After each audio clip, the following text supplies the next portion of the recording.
This cake was for a very good customer of ours. It was for her daughter who was turning 6, and she requested a Frozen themed cake. This particular customer usually sends us pretty detailed inspiration pictures to go off of, and this cake was definitely not an exception to that. I think I've done every birthday cake for this girl since she was born, so it's really cool to see as they get older what they choose for the theme to be.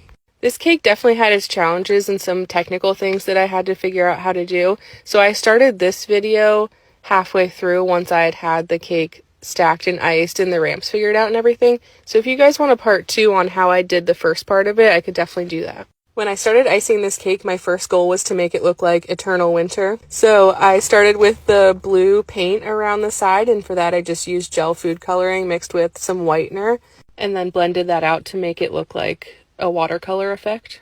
I went around the bottom of each tier with bright white icing and then blended that out to make it look like snowdrifts. I used white chocolate ganache with whitener added to it to make it look like melting icicles on the side of the cake, and then blended that into the snowdrifts as well.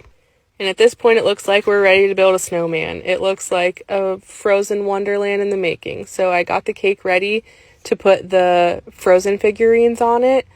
I didn't make these figurines, we just bought these for the cake. So I got Olaf on there first, and then I got Kristoff and Sven ready, and then added Anna to the second tier. After that I switched back to putting the final details on the towers.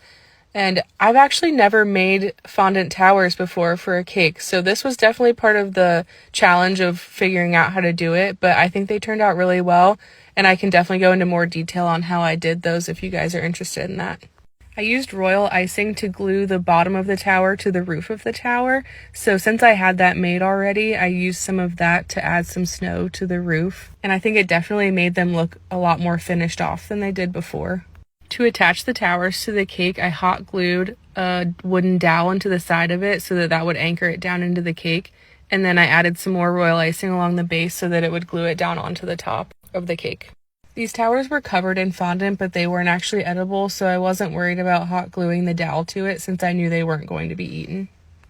Once I had all the towers placed, I added a few more snowdrifts just for some more stability and for looks, and then I added Elsa on top of it and finished it off by writing happy birthday on the bottom. I started off with a white base and then I piped back over it with a smaller tip in the light blue.